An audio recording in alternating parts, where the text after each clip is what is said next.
So, hello, welcome back.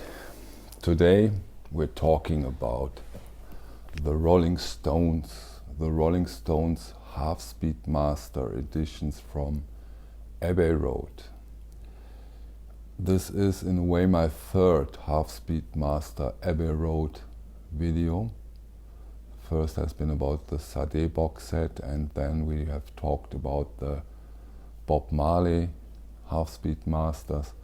Today are the Rolling Stones the topic, and there are quite some editions I show you now and talk about, and at the end I do my resume about the whole Abbey Road half-speed master thing.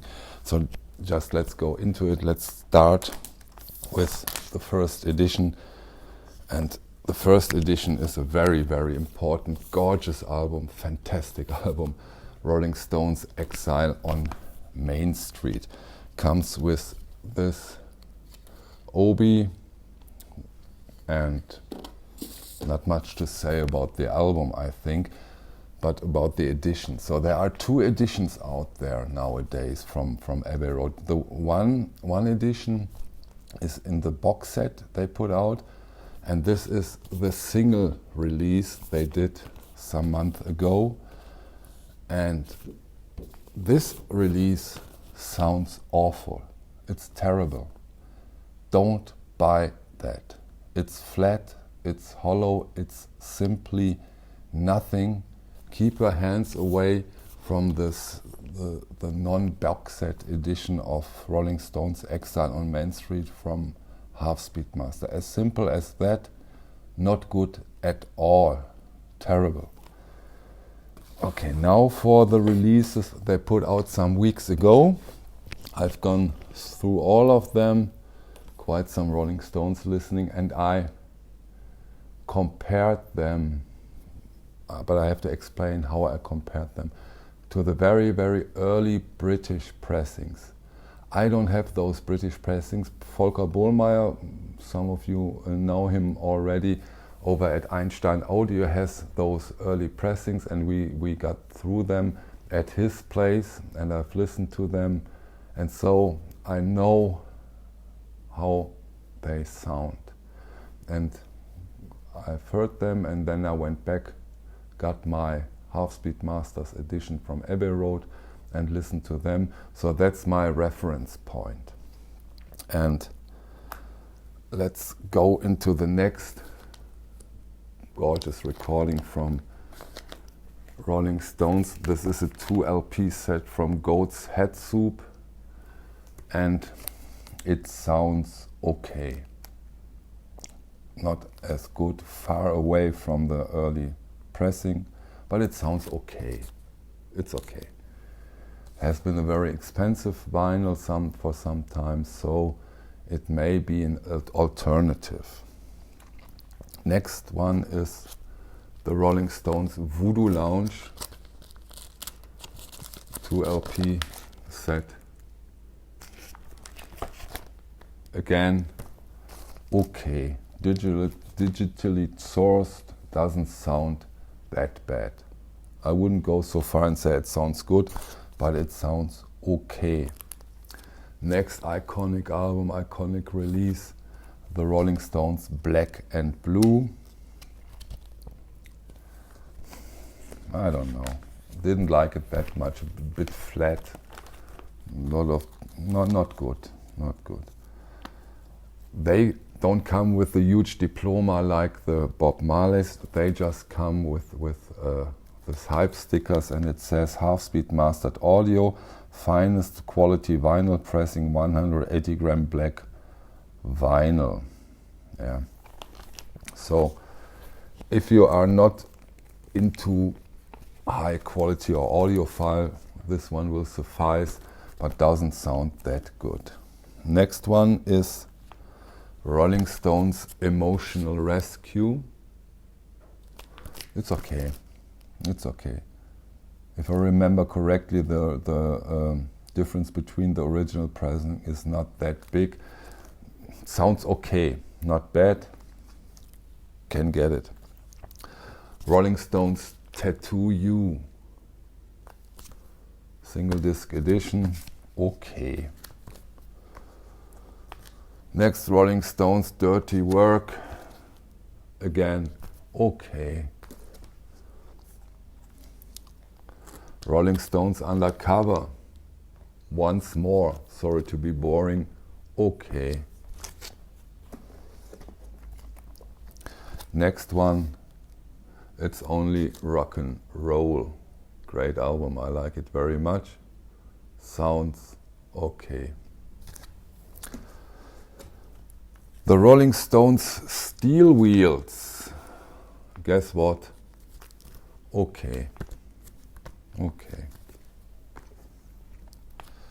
The Rolling Stones, Bridges to Babylon, nice to have it back on vinyl, sounds, guess what? Yeah. Okay, nothing special, okay. Some Girls, great album, sounds okay. The Rolling Stones, Sticky Fingers. I love that album. I love it. Remember the cover that destroyed every cover which was next to it with the original zipper. Fantastic album. Terrible pressing, terrible mastering. What they have done to this is just awful. There is nothing where the mastering engineer can go into the master engineer's heaven. Bad, bad, bad. Very, very, very disappointed with this mastering and pressing compared to the early pressings, the British pressing. That's nothing. And that's, you know, think about it. Abbey Road has the opportunity to put out Bob Marley, Rolling Stones, and what do? Nothing special. They put them out, they go the easy way, they go the digital way, makes them okay. Sometimes with the most important, for me at least, my favorite albums after the mono ones, Sticky Fingers and Exile on Main Street, which are awful, and the rest is okay. You know, I think to remaster the Rolling Stones, there is a certain responsibility that comes with it. And then go this easy, oh, let's do it, come on, the people will buy them anyway, come on. Put them out. Pfft. Terrible. I'm really angry. You know, my resume about half-speed masters from Abbey Road, I go a little later on the half-speed masters per se. You know, Abbey Road half-speed master my ass. You don't have the manpower. You don't get up to your responsibilities. You have one of the greatest bands of all time, and this is your remaster result. Bad. Bad. You know, I think it's not the way of half-speed mastering. Half-speed mastering isn't a bad thing. It all comes down to the person who does it.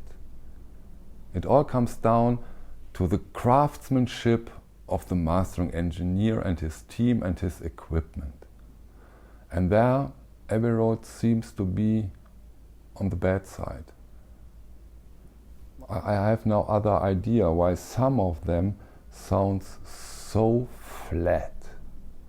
It's not only because they take digital resources. You know, some of you might remember my In and Out label video. And most of them are digital too.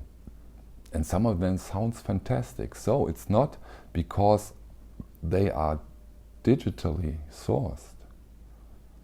Of course it will help, and I'm sure that if they take analog tapes whenever possible, they would have sounded better. And digital in that case is the easier way. And it looks like Abbey Road loves to go the easy way. And in a way, they are right because they sell their records. But I would love if we all say now, no, not with me. I don't go that route. And I know a lot of you don't go that. I bought them because I was interested in those records. Most of them I didn't have on vinyl anymore. And so, come on, that's a great way to get them. But now I have them. I really spent quite some money on all the Bob Marleys and all the Rolling Stones. And yes, I regret it. It was a mistake. I made a mistake by buying them. So that's my half-speed master resume when it comes to Abbey Road. And my personal message to Abbey Road, not that it is of any interest to them, but I do it anyhow, that's it. No more Abbey Road half-speed masters. I'm sorry about this negative video. I really like to do more positive stuff, but it is how it is. Anyhow, thank you for your time, and the next video hopefully will be more positive. Okay, thank you. Bye. See you.